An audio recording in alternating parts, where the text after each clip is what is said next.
Hey everyone, welcome to another episode of Skeleton Crew, the podcast where we discuss key crew positions on any film set. My name is Joseph Boyle.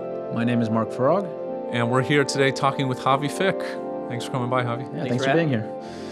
Javi is, let's just let you explain, what do you do? What would you call yourself, Javi? So I am a DP in the Tampa market, work all over, work with local crew, big productions, small productions, kind of wherever I can fit. You know, sometimes I'll work under a director or producer, or sometimes I'll work under another DP.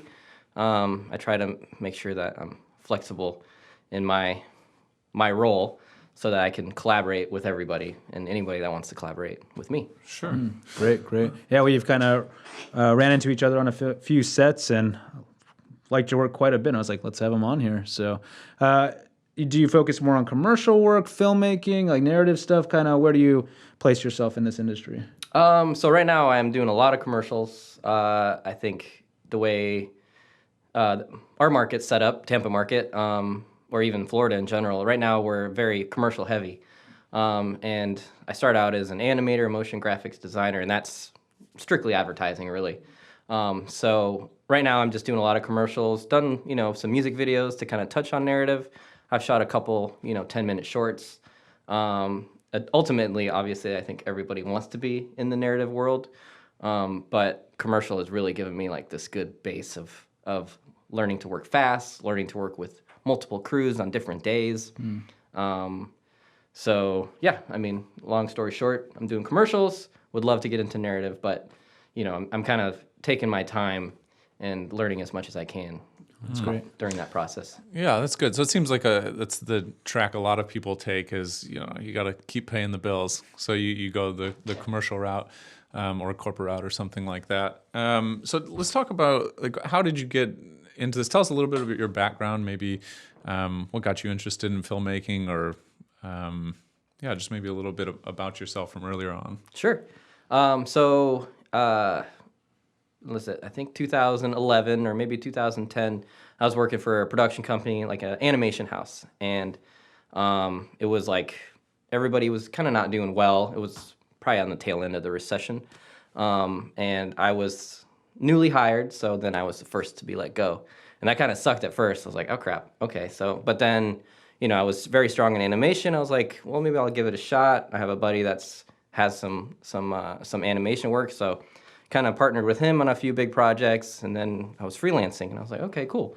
So I kept on doing that, and then I got a 5D Mark II with a like Pentax lens. So I was like part of that surgence of the 5D era. So I never worked in film. I'd love to someday, but for anybody that's strictly done digital, it's like super intimidating. So I was just doing like event coverage. I did a few weddings. I was still doing a lot of animation, and the animation was actually like providing funds for me to like gear up, because I kind of knew I really liked video, and the more and more I was on set, it's like, this is actually really cool. My shoots right away were tiny, like it was just me and like some, a director or something. But with that said, I was able to build relationships with people 2011, 2012, and now we're shooting, national campaigns together. So it kind of worked out great, because I was able to grow along with my collaborators who, I was doing animation for. And now, full circle, I'm probably doing 95% shooting and cinematography, and then maybe 5% post. Like, I don't do any post anymore. And noticed that my health has gotten a little better. And it's just fun being on set and like interacting with new people and playing with big toys, and Sure. I'm sure just being around a set's always really fun. And when people are enthusiastic about it, even if it's commercial, but if it's like, let's say it's a narrative style commercial, like people get really pumped.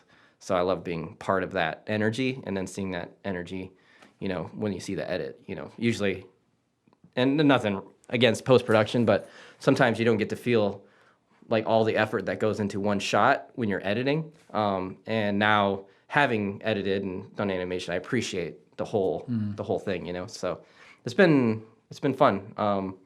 And I think, so now here I am, and have a good camera package, and pretty much collaborating with whoever will collaborate with me and I run strictly as a freelancer now.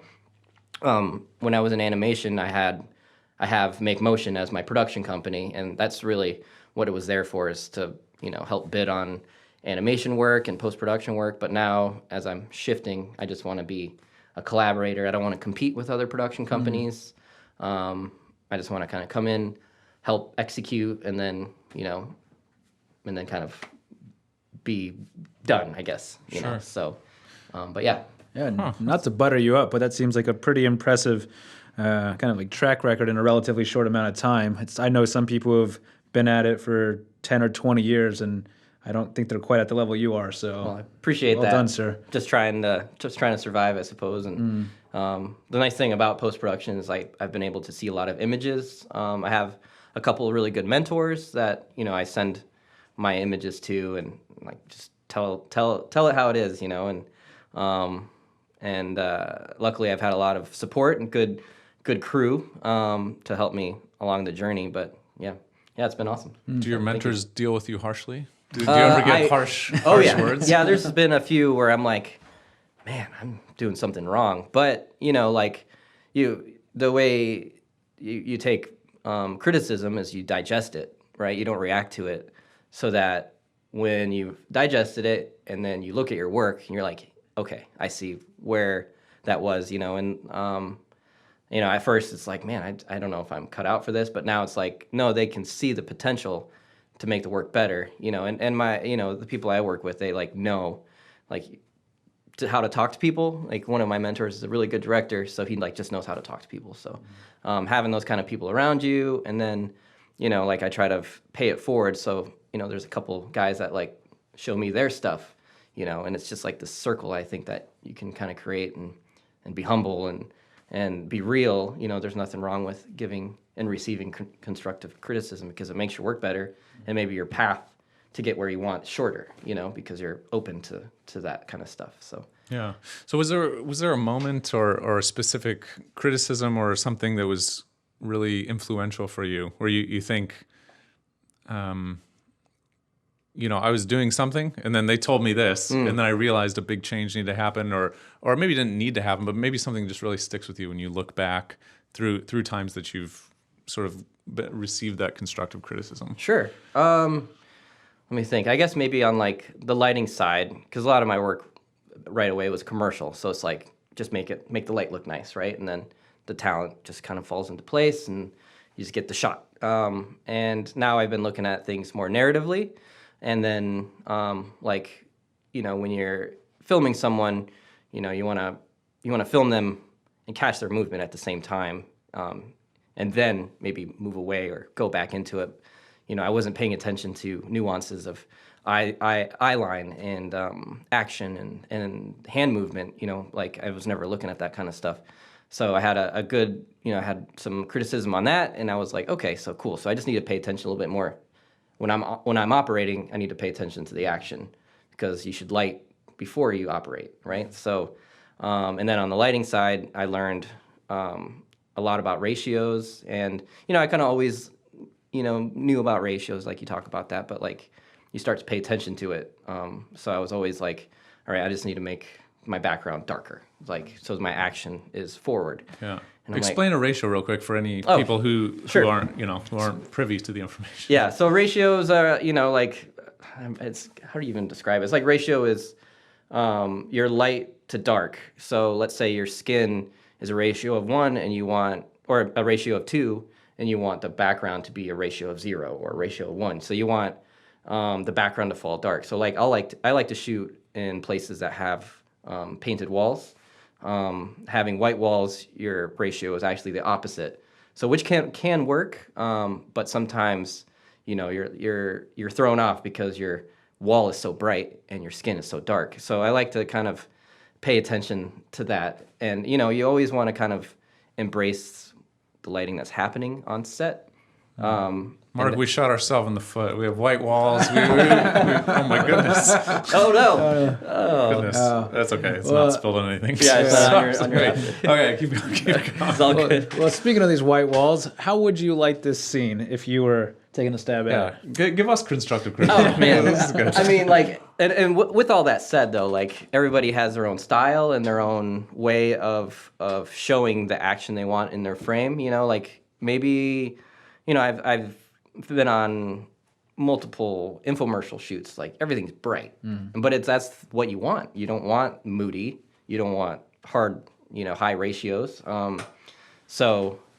I'm not stripping on purpose, but this is dribbling water all over They me. don't even know what happened off camera because that's not even in the shot. Oh, so. no, don't do that. Is that coffee? No, it's water. Oh, okay. Oh, I spilled my water a moment ago, so that's why I was stripping down. We actually have zoom lenses on these, and it's going to get real close. We have a really exciting podcast over here. Wow. That's awesome.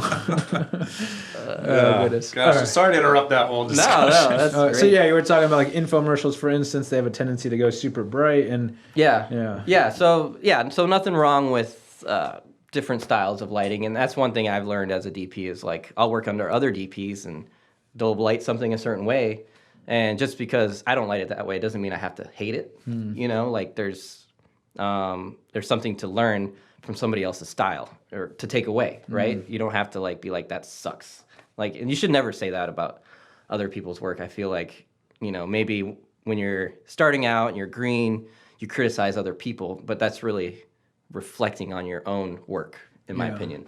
You're always like, because you know your work could be better, so you criticize other people's work. So I'm always been like a big advocate is like, make sure to like help your guys out, like embrace their style. Don't be, you know, it's always constructive when there is criticism. So with that said, I would light this. So I did a piece with, it's like a round table, and you know, you put a pool of light in the bottom, you skirt. So I don't know how detailed I need to get, but you Feel free to go wherever you want, yeah. All right, so just put a light in the middle, right? Skirt it so it kind of takes the light off the walls, and then it's just on the front of faces. And I would just dangle it in the, like, overhead and just have, like, almost like a pool of light. And that's it. So it's like a space light or something? Yeah, like a China ball or space light. okay, Yeah. I know the apertures have a space light attachment with a skirt attached. They also have like the, it's like a mini dome with an eggshell.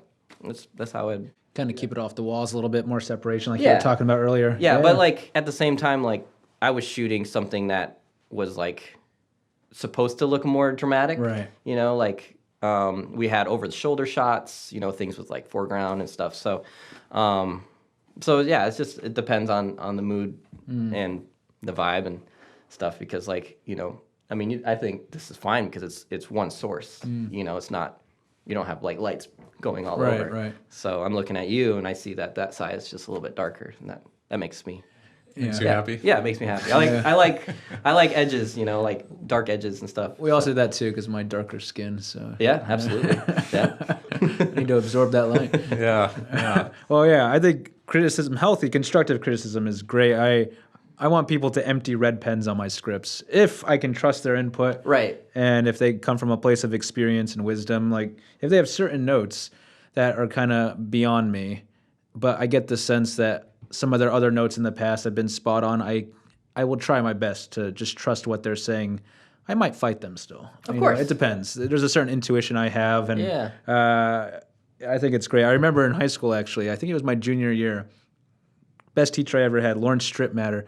We were doing a project, end of the year project, and me and a couple of other people, we did a video, which wasn't even required, like a little short film. It was the best project in the class, no doubt. At the end of the semester, we got the grade for it. He gave me a 99 out of 100, and I was like, how come he didn't give me the 100? Like, this was 100, no doubt. And I was like bothered for a day or two, and then I finally realized he's helping me here. Like, there's no such thing as a perfect score. He doesn't want me to develop an ego. He doesn't want me to think I'm settled in and this is a great 100% perfect thing. So little things like that have been helpful, I believe. So, Absolutely. Yeah.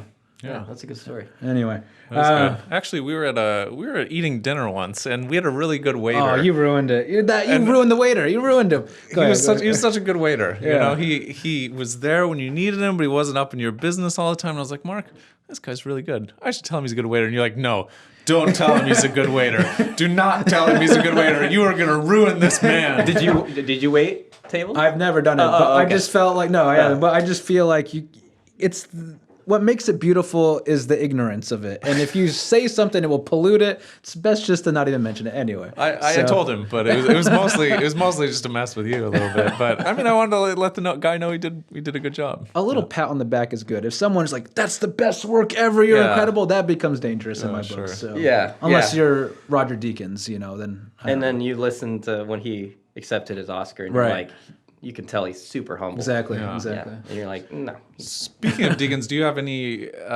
influences that you look to, whether it be in the film world in terms of cinematographers or, other people outside of the film world even? I mean, I look at a lot of commercial work, so I have like a list of commercial DPs I like, but like as far as like bigger names, like I like Deakins. I mean, who can't love him? Sean Bobbitt is one of my favorites.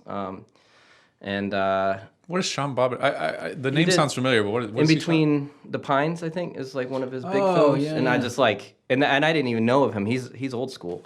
And I watched that film. I'm like, man, this style is just beautiful. Like he's underexposing everything just a touch, but not like overdoing it, And I was like, okay. So I looked him up, and then, I mean, there's lots of stuff about him. I was like, oh crap, he's really, really good. And then my trick is I go to Pinterest and I can type in the movie, and it just pops up tons of cinematography frames, right? So like I typed in the movies that he worked on. I was like, okay, these are all like beautiful. You can tell he's like, some people they light with less light, some people light with a lot. You can tell he's like kind of a little bit more minimalist, which I kind of gravitate towards right now. So so he's one of the big ones. I think I've heard you say on set something like, "Don't be afraid of the darkness," because I notice you tend to embrace that, whereas some people are like, "No, need more light here, need more light here." Right. Yeah. I say that to directors that are like, that's all we need? It's like, yeah, that's, like if the window's creating light, just embrace that, maybe add more to it, and sometimes I'm actually, if anybody knows anything about negative fill, I'll put up black cards to suck light away. So I'll even take light away from one side of the face or the other, just to help shape. So yeah, don't be afraid of the darkness. Might have to coin that. Oh, it's great. I remember hearing it when you said it. I was like, this is beautiful. Yeah. Well, who was it? It was Gordon Willis, who was called the Prince of Darkness, right? Oh, the Godfather. Oh yeah, Godfather yeah, TV. So absolutely. I heard something like that, the Prince of Darkness. Yeah. Something along those lines. So That's awesome. Yeah, that's good. I think I thought I had something to say about that. Well, speaking of like The slipped on my Godfather and such, and powerful directors, what's kind of your preferred style when you're collaborating with a director? Some directors are a little bit more open with their collaboration. Some of them are more of a dictator. It has to be this way. So when someone's calling you on a project for the first time, what is it that you want to be privied on? Kind of explain what you prefer.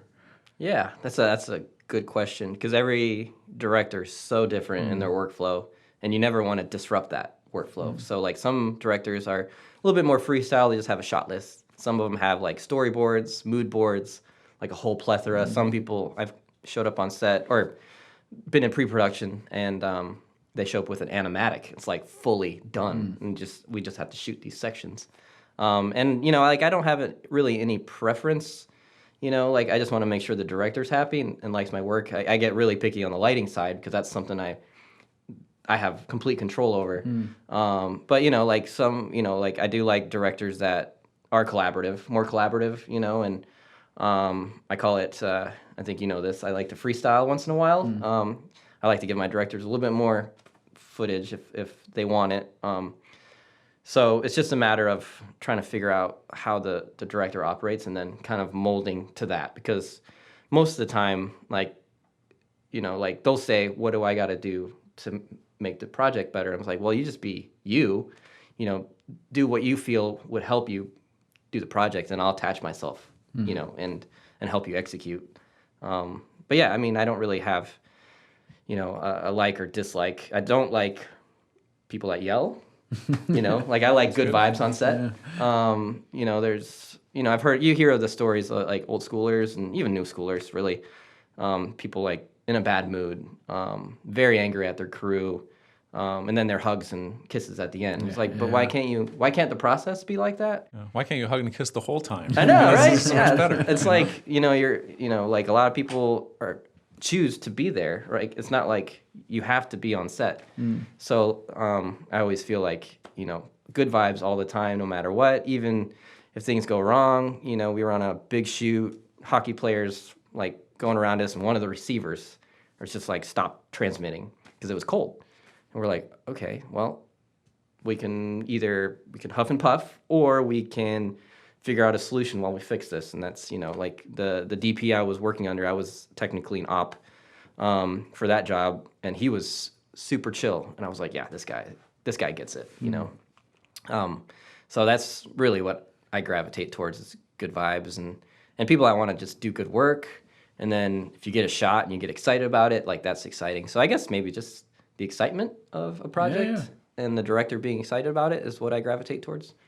That's good. Yeah, staying calm. Yeah, staying calm in the midst of it. Man, that's huge though, like staying calm. Yeah. I feel like some people take that for granted. And then I go on another set and I'm like, oh, yeah, okay, I gotcha. If there's even a single outburst early on a film, if it's like a particularly irrational one or animated one, it could just set the tone for Absolutely. a 2-week shoot. Man, it's just... Even just attitudes. Oh, yeah. Sometimes that aren't overt. Someone doesn't have to have an outburst, but then you feel like you're walking on eggshells around everyone. Right. This can be really problematic. It's not fun. Has there ever been a time where, you've sort of you felt mistreated, or you've had to sort of like defend yourself, or do you think you should just sort of take those blows? If someone is yelling at you or something. Yeah, it's a good question. Well, luckily for me, I haven't been yelled at on set yet, and knock on wood.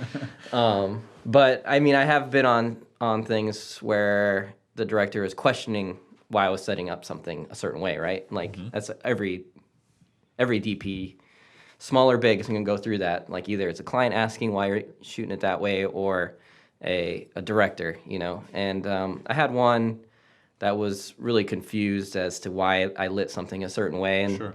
If you just explain it, why you lit it that way, and then they explain what they were thinking, usually you find a solution before it escalates, That one, it kind of got a little like, I think he had too many, the director sometimes has too many eyes on him. Sure. So he was getting nervous and just getting a little frantic. But after a while, we calmed down, we had a cup of coffee, we talked about it and relit it, and we moved on, So, but that's as close as to to anything that I've experienced. So I hope it stays that way. me too, and I try to be really open and never, the ego, take the ego out of the work, because anybody's criticism is going to make the work better generally. And even if you think the criticism doesn't really align with your style, you're like, well, I get what they're saying, right? You have to always see what they're saying. Because I have gotten things where it's too dark, and I'll bring them over to the monitor and I'll show them, I have some exposure tricks that I have set up, and I'm like, well, the skin's right here. It's at 50% IRE. And they're like, oh, okay, cool. Just need sometimes people just need confirmation that you're paying attention to those things. And that's really, I think, what it comes down to on that. So, So that's great. You've talked about lighting a fair amount. What do you prefer, or do you usually focus more on lighting or camera movement, or sort of a combination of both, or do you feel like you have a stronger sense in one or the other area? I guess and Mark would know this, but I do like to hold the camera quite a bit. So I like to introduce my style of movement in my shots. So I guess it's probably split. When I'm not touching a camera, then I'm really focusing on lighting, hyper focusing. But if I'm on touching the camera, if I'm holding it somehow, then I'm able to split, and because I'm, operator DPing and lighting, and I get to kind of focus on everything, and everything kind of just falls into place. And then if you work with good gaffers and lighting guys that kind of know your vibe and style, they'll make sure you're happy, and some of the a good gaffer I work with who might be on the show later. Yeah. He likes to look at my monitor, and I love when he looks at my monitor because then I know he's looking at the same things I like to look at because he knows my style, and I also know his style. Because even gaffers have styles, so. Sure. So it's like cohesion together. So you know what he's thinking, he knows what you're thinking a little bit, and you right. can kind of. And we can kind of tag team the lighting and stuff. And then if you have a good AC, you're not thinking about little things like, where do I got to rack if he walks away? It's like obviously you're gonna rack out, you're gonna follow that action, but I don't have to think about that because I have a good AC on set. So you kind of like take the points that you want to really concentrate on, and then try to spread that workflow around. Sure. So you can make sure to get the right shot. So. Okay. Yeah. Do you sometimes work with a gaffer using a light meter? It seems like in this day and age, I know it might be a silly question, but a lot of people never learned how to use a light meter. Digital, it's like kind of immediate. They can just put on a waveform monitor, kind of like you're saying. So it seems like if I recall, you've used it a couple of times. What's your workflow with that? Light meters. Yeah. That's always, people ask me that. I have one, and I use it, maybe for green screen, or if I'm on a white cyc and I need the light to be like even. But for the most part, I use my Flanders scientific monitor, and I look at that. I use my false color, and I can make it super precise, so I can be like, all right, so this part of the wall is really bright compared to this side of the wall, and all I just do is just press the button, and it pops up my false color. So that's kind of been my rule of thumb, and I think, like I talked to older guys, and the reason they use light meters because they came up in film. Like sometimes they didn't have like false color, like they didn't have all those kind of cool tools. So I, like for me, and maybe this is just my opinion, I don't feel that there's a wrong or right answer for light meters. Some people are really good at it. Seth has used it before. I'm really actually big on temperature meters for mixed lighting. So if I'm like in a location, grocery store, they're notorious for having green light, and but you go there with a color meter, you're like, all right, so we're 4,000 Kelvin, but we're like -10 green, so we got to bring in lights prepared. If we keep the house lights on, we have to be prepared to balance our lights to that. So that's where I feel like the screens takes away the light meter, but it still doesn't take away the temperature. Right. You still have to account for that. So I have 2 meters. I have a temperature meter and a color meter, or a light meter. Color meter and a light meter. Right. There you go. Yeah. So, and if you look through like an optical viewfinder on a film camera, it doesn't reflect your exposure and all that. So that's the issue. Yeah. Right? Yeah. So you just look through it. Oh, it looks great. Right. You gotta, obviously, the film is going to react in a much different way. So. Right. Well, speaking of kind of like balancing lights out, like in a fluorescent setting, it seems like a lot of these newer LEDs, you can just kind of dial in, let's take the green out, let's add it back in. And how do you feel like that's kind of improved your workflow? Not to get too much into the tech, because it's really fun. And I myself get kind of lost in it. So I mean, that's one thing I've noticed with the new LEDs is that they can bounce to the lights that you have.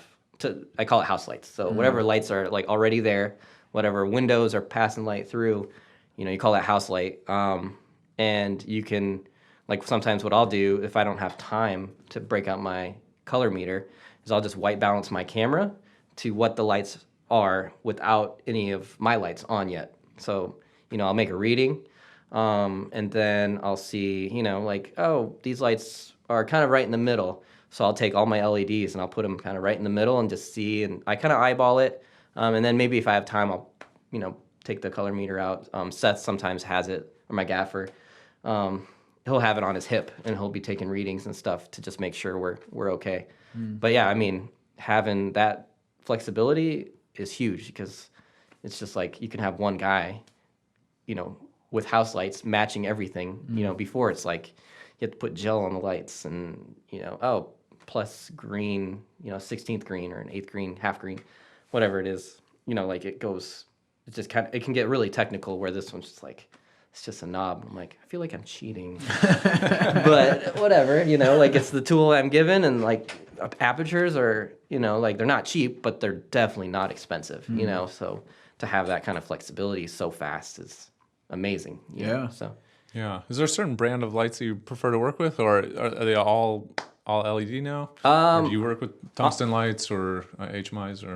I like the REM series, like the M12, M18s. I've worked with the M40, which is like their 4K, but you need like a generator to run it. But I like that light just because it's new and it's clean. So there's really generally no difference in like, you don't have any magenta or green in your light, which I'm kind of picky about. So that's my favorite go-to, but they're expensive, just to rent per day. They can get kind of spendy, and then you need a grip truck to get them. So if you're like slim crew, it's not realistic. Sure. So like my second option, I have a couple of apertures. Okay. Because they do have pretty good quality of white.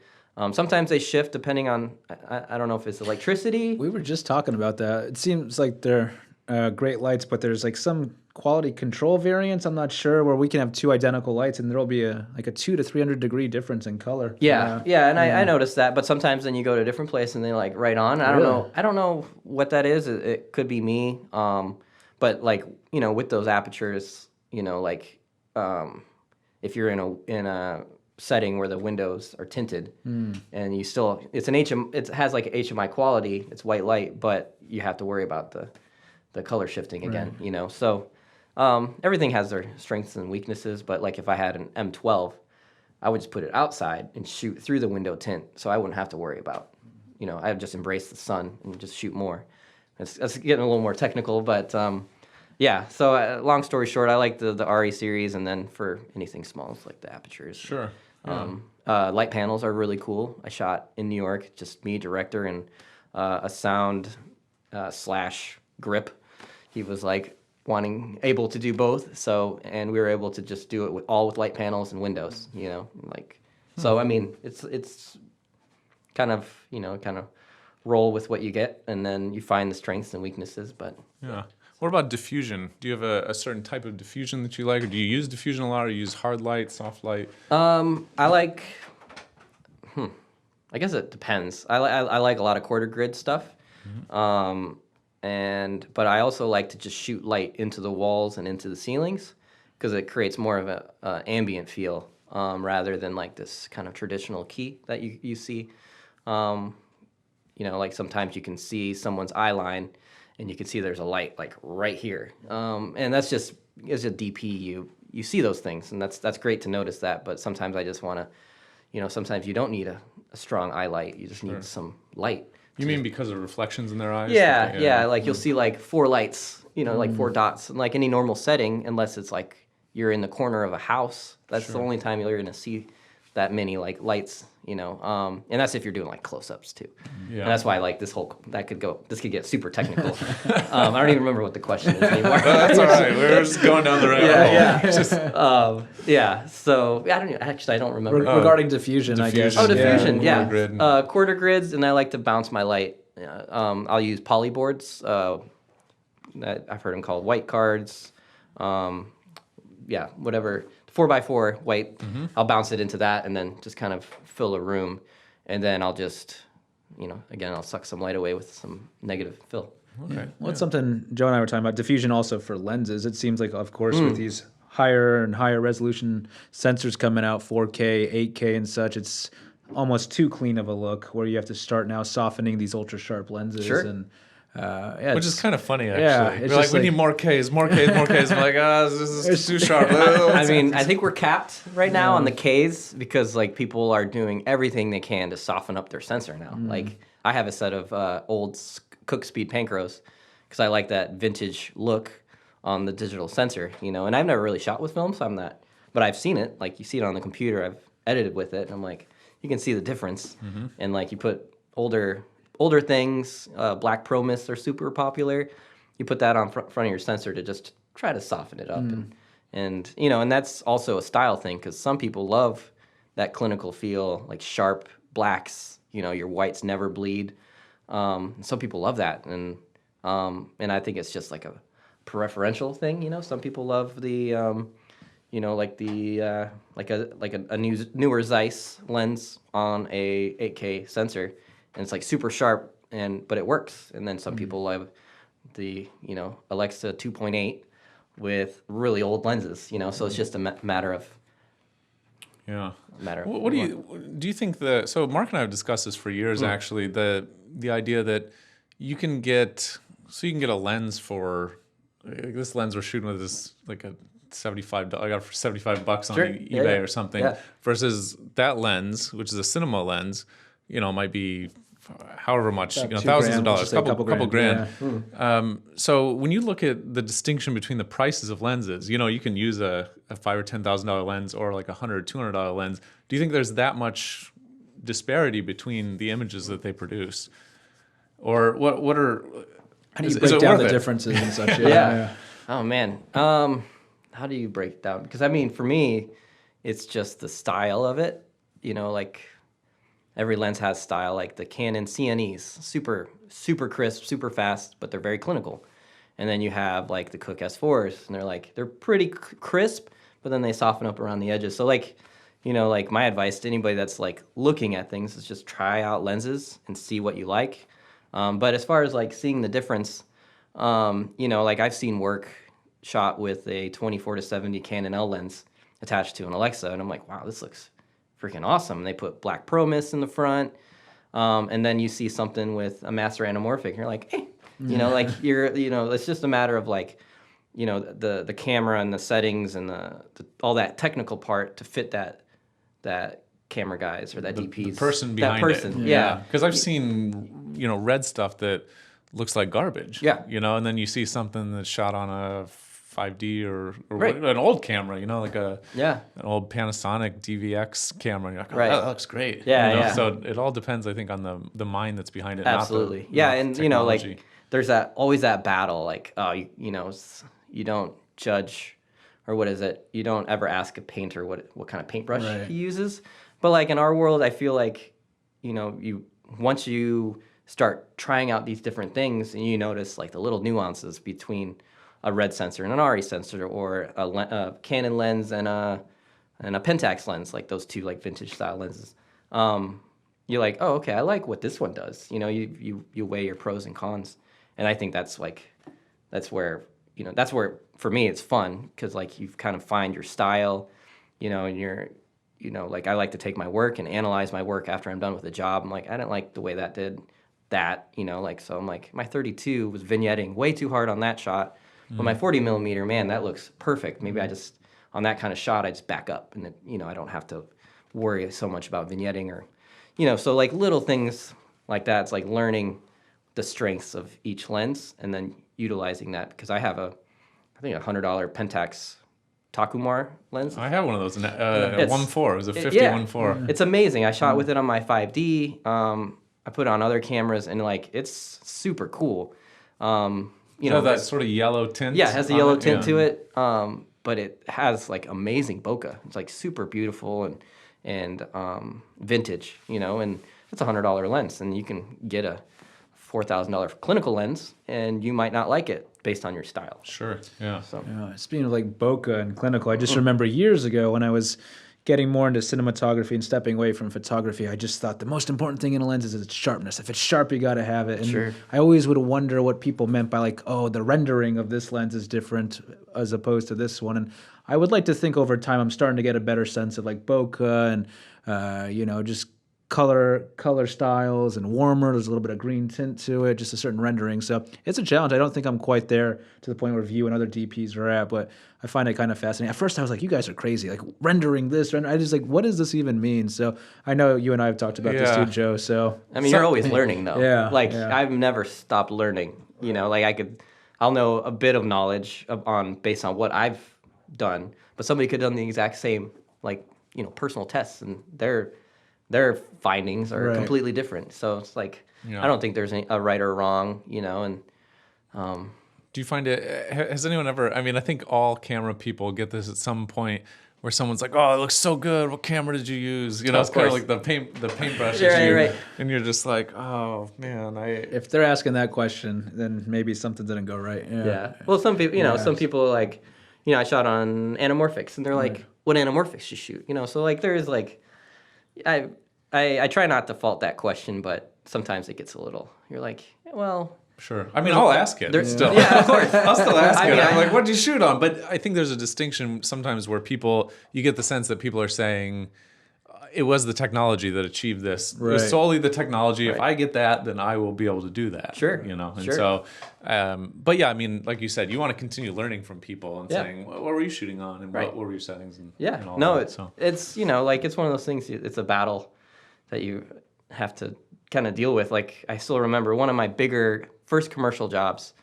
I was on set, and the agency was there, and I was framing up a shot, and we lit it, made it look really nice, as nice as we could with what we had. And the client came over and looked at the image like, wow, this looks beautiful. Man, that camera's awesome. And they walked away. I was like, okay, cool. I was like, that's 101. I was like, I'm gonna use that as a lesson. That's all. I mean, like I wasn't offended. I was just like, okay, cool. That camera is awesome. I was like, this camera is awesome. I mean, it's C100 at the time, and I was like, cool. That's.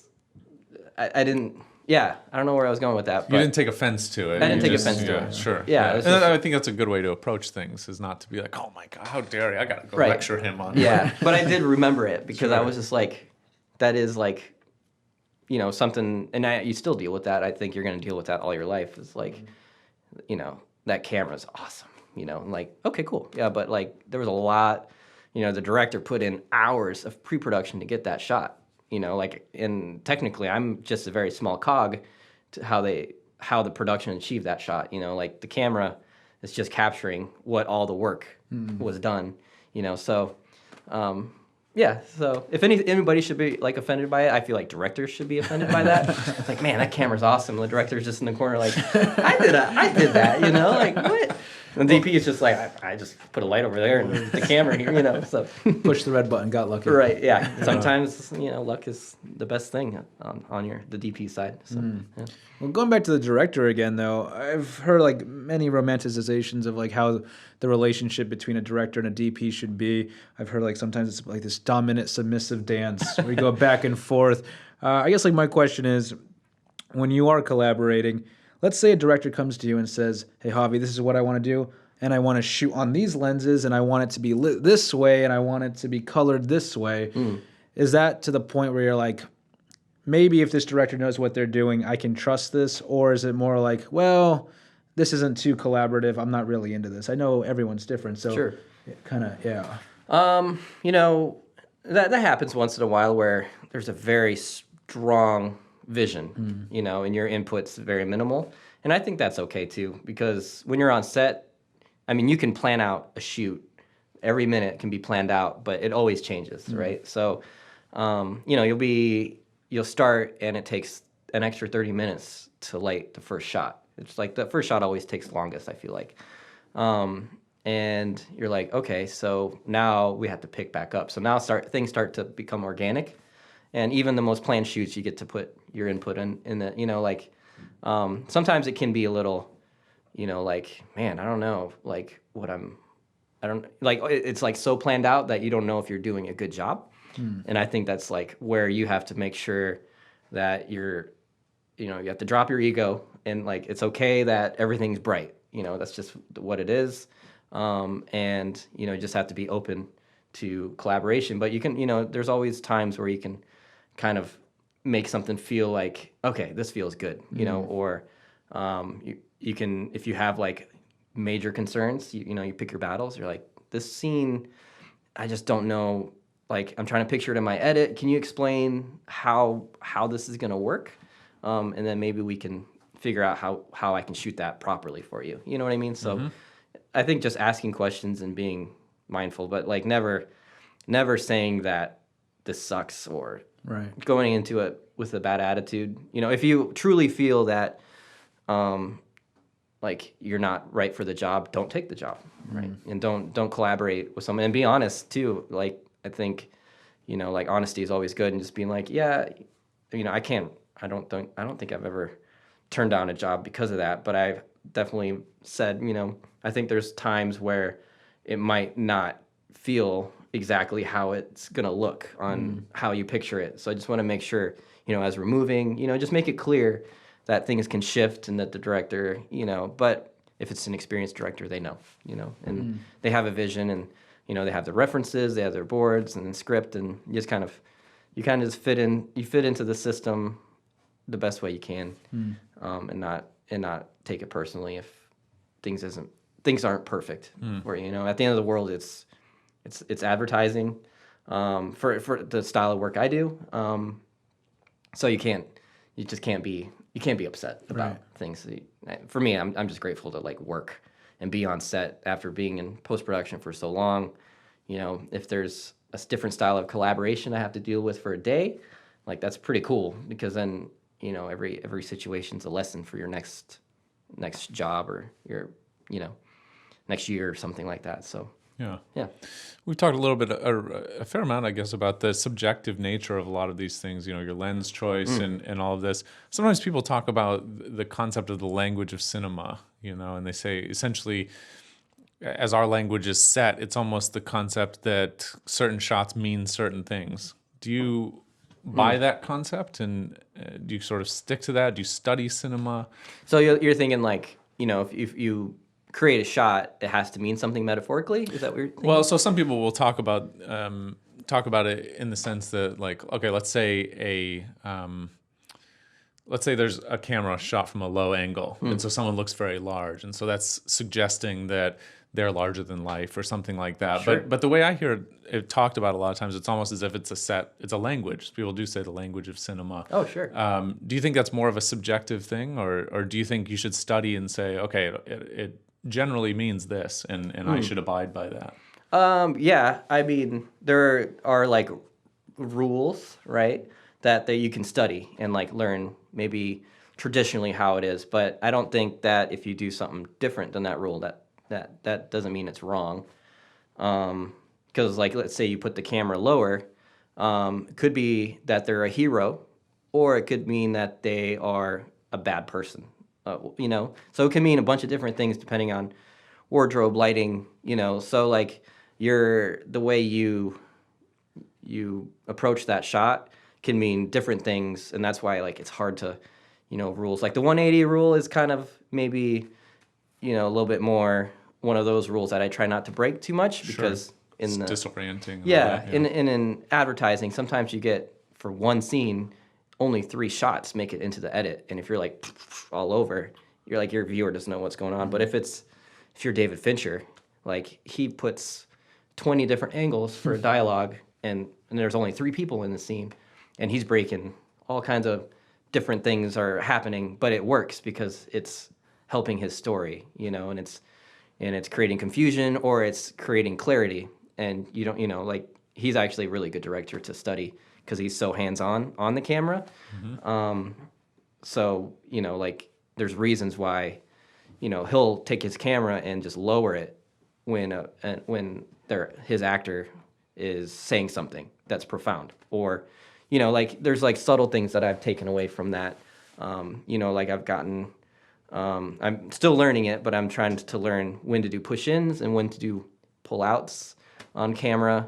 Studying movements, that's like you're always learning, because every situation's different. So do you sort those things out mostly by watching stuff, or do you sit in a dark room and contemplate, or what? How do you come up with? It's usually like I'll be watching something, and if we're all guilty of this. Like you drift into the story and you stop paying attention to the image. But then if you like come back and you analyze something, you're like, oh, I can see why they did that. So it kind of just pops in. Like I'll see, oh man, that's a good idea. Like that's great. Sure. Like some scenarios that directors do, like oneers, like are always fun to study, right? Because they force you to dwell on the shot, and then right at the end of that oneer is like narrative. You start your story or whatever it is at the beginning. So I like studying stuff, but it's more like I like to like study it unknowingly, and I'll remember it for something that I've done, that I'm going to do later. Yeah, I hope I'm not crucified by our audience for this question. It's rather taboo, it seems. What's your opinion of slow motion, Javi?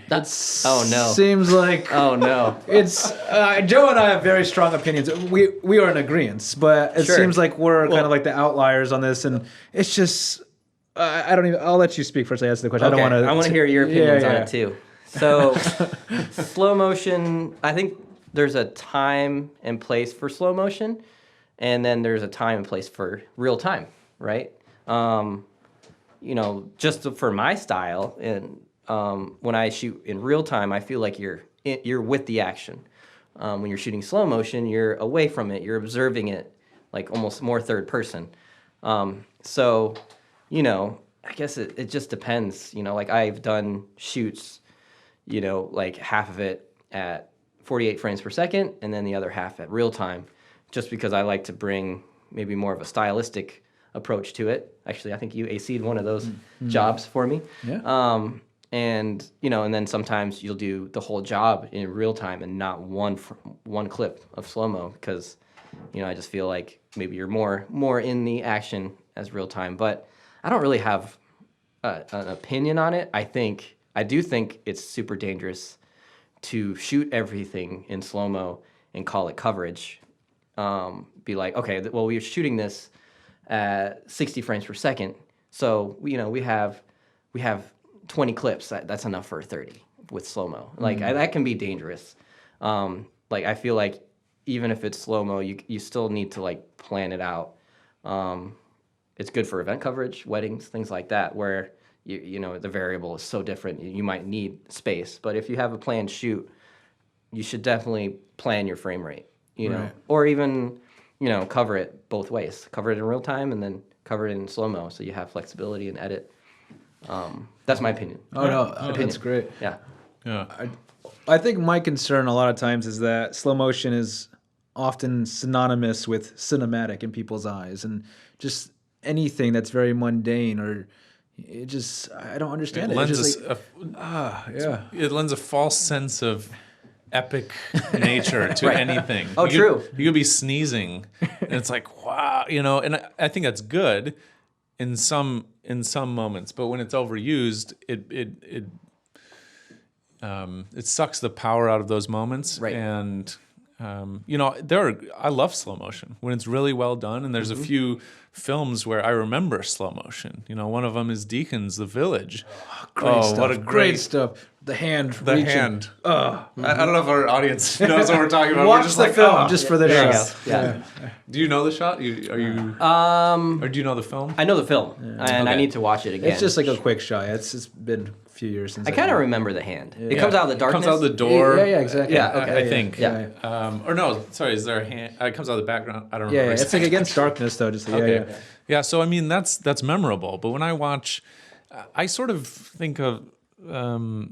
I was thinking about this the other day because I watch a lot of current stuff, and literally I think we were sitting there, Mark, and I was like, all right, Mark, watch this. Every shot's gonna be in slow motion, and we sort of rang a bell, like a fake bell, every time it was slow motion, slow motion, slow motion, slow motion, slow motion, and it's fine if that's your goal, but I just think it drains the power of it, and so Oftentimes, for sure, agreed. that's. But I think one of the problems too is that, like you said, it's being. People think then that's what cinematic is, Right. and so you boil it down to such a basic level. Oh, I'll just shoot in slow Right. motion, then it's cinema. Well, Yeah. they're taking over because if you shoot things in real time, they're like, that's not cinematic anymore. And Right. That's the concern, I imagine. Well, it's interesting because because when 60p came out, right, digitally, like on the DSLR stuff, it was like all the rage. Like, okay, everybody was shooting 60 to the point where you knew exactly what 60 frames per second looked like, and then on my Red, I shot at 72 frames per second because I just wanted to take it out of that 60 because I could feel the 60 whenever I saw a 60 shot. So, like you learn to how to like balance that, like there could be times where it's like real time in your edit. So you have like 3 shots of real time, then you slow it down with slow-mo, and it's like that's like there's a balance, or vice versa, or Yeah. So you I have to be strategic. Right. Sure. That's You can't exactly just what's that?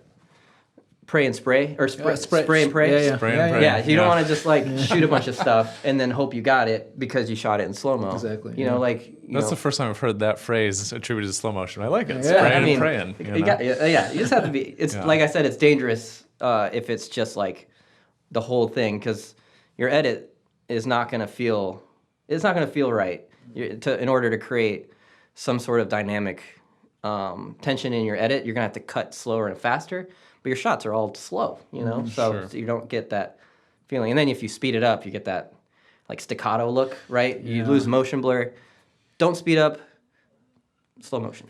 Yeah. Unless you want it. Yeah. It's That's like good. football. Yeah. I don't want to come across as terribly negative about it. I wasn't even planning on bringing it up. So I blame that on Mark. Oh, I accept it. No, it's just like I feel like it's kind of related to modern music that doesn't really have much dynamic range. It's all kind of one tone. If you keep using slow-mo after slow-mo after a slow-mo shot, you lose your dynamic range. There's no ups or downs, and it's just, it loses its power. If you say the word fuck 20 times in a minute, it's not as impactful to me. So, anyway. Yeah. All right. Well, No, I honestly, I like to hear that like opinions on things like that, because sometimes I'm like, I would like to do this shoot, like a lot of it in slow-mo. I'm like, am I overdoing slow-mo? Now I'm like second-guessing myself. But I have to remind... sorry, we're not trying to... This is not even a comment on what your style is shooting in general. Like, we're watching, Vimeo films all the time or whatever, and we're always, Like I said, you just be strategic, right. You know, in your usage of any shot, like anything that you plan out, you should strategize. For sure. That includes your frame rates, you know. So, What, so we got a few minutes left. Yeah. sorry, you're good. Yeah, no, we're good. Me and Mark discussed a lot. What kind of fluid head do you use? Oh, on a tripod. I mean, right now I have the SP, like a Sackler SB 20 or something like. It's like a $4,000 tripod. But I did use the O'Connor something. It's like this big head, and I was like, okay, that's what a real tripod's like. But it was so heavy. It's a tank. It's a tank. So, you know, like, yeah, I don't know. I don't know if I have a preference, because if you know anything about my style, I do a lot of handheld. Sure. But I have used like the bigger Sacklers and the bigger O'Connors, and like they're freaking awesome. Especially if you're on a like a Pee Wee dolly or a Fisher dolly, and you put a big head on there. It's so smooth. And it makes your shot feel expensive. The nicer the head is, you know. It's really weighted down. You got that heavy camera feel, you know. So I love doing that, and so. Mark just picked up an O'Connor. Sweet. Well, Oh yeah, I knew that. I saw that. Yeah. Congratulations. Well, thank you. That's like a $10,000 head that you got. I got it used. I got a killer deal on it. Well, speaking of this, Joe is the reason for it. He ruined heads for me. I was using this very humble. It's not a bad head, baby, by certain accounts, but just like a simple Manfrotto head. And then a few years ago, he started becoming obsessed with heads. And I was looking at my head, and he's like, "Mark, you got to ditch that head. You got to ditch that head." Well, see, I used to be jealous of your head because I was using a Manfrotto 501, which is a great head still. I think honestly, there's no counterbalance or anything with it, but I go back to it, and I felt your head, which is a 504 HD. You know, you see those all over the place, and I operated on it once a few years ago, and I was like, This is garbage. This is terrible, Mark. You have to dial those Manfrottos in for sure. Yeah. So, but they're, for the price, $300 for a head.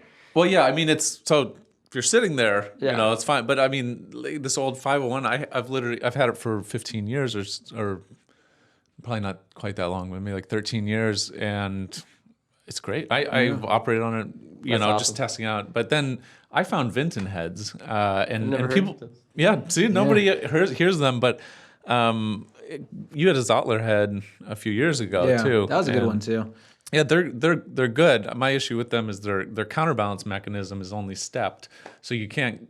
It's really hard to achieve a true counterbalance. And Vintons are continuously adjustable. So I've come to love Vinton heads actually, but they're more well known in sort of the ENG news gathering world. Oh, okay. But I think this head actually is. It feels very much like an O'Connor to me. And maybe not quite as smooth starting and stopping, but anyway, it's really good. Well, I think the reason we bring it up, it seems like a lot of times people will invest a lot of time and energy into the best lenses and cameras, and then they put these $100,000 or $200,000 rigs on a $300 head, right. And then their movement is so choppy, or they don't really have a good command. Yeah. Maybe they don't spend as much time learning how to operate a head properly, and I'm it's kind of making me cringe when this thing is not smooth at all. So Yeah, I think it's important to be aware of these things. Anyway, you've ruined heads for me, Jose. So That's thank awesome, you. though. No, yeah. Sometimes you gotta be a snob about a few things. Like you get gear to make your life easier. Right. So Yeah. like I always buy things to make my image better. Yeah. So like it's whatever